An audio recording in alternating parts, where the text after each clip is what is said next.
কারণ মানুষ গাদার গাদা চিঠি দিয়ে যাচ্ছেন, অভিযোগ দিয়ে যাচ্ছেন আমার অফিসে। মাথা খারাপ হয়ে যাচ্ছে দেখে।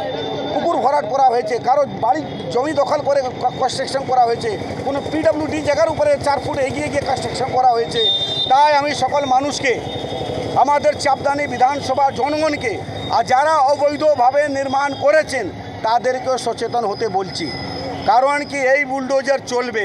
অবৈধ নির্মাণ হলে তদন্ত করা হচ্ছে, তদন্ত পেয়ে গেলেই সে ধরা পড়লেই বুলডোজার দিয়ে সেই কিন্তু কনস্ট্রাকশন বাড়িগুলো ভাঙা পড়বে। আর যেগুলো পুকুর ভরাট হয়েছে জলাশয়, সেটা এখনও প্রমাণ আছে, পুকুরের উপরে বাড়িও করা হয়ে গেছে। সে বাড়িগুলোটা এই বুলডোজার দিয়ে ভাঙা হবে, আর পুকুর খননটাও হবে এই বুলডোজার দিয়ে। আমি একেবারে বলে দিলাম, এইটা হবে, আপনারা দেখতে পারবেন। আগামী দিন যত দিন যাবে কিছু না কিছু নতুন নতুন খবর আপনারা পাবেন। আমরা সাধারণ মানুষকে এটা দিয়ে সবার কাছে একটা বার্তা দিচ্ছি, আপনারা আমাদেরকে খবর দেবেন। যদি মনে হয় প্রটেস্ট করবেন, প্রতিবাদ করবেন, আমরা কিন্তু ছাড়বো না। যারা এইভাবে যুক্ত আছেন দুর্নীতির সাথে, তাদের কারো ছাড় নেই।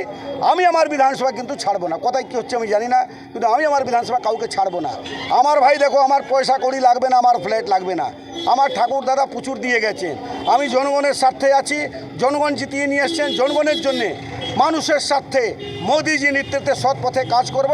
আর যতগুলো বেআইনি কাজ হয়েছে সবকটাই কিন্তু তদন্ত হবে, আর তদন্ত হলে আইন মতন কাজ করবে।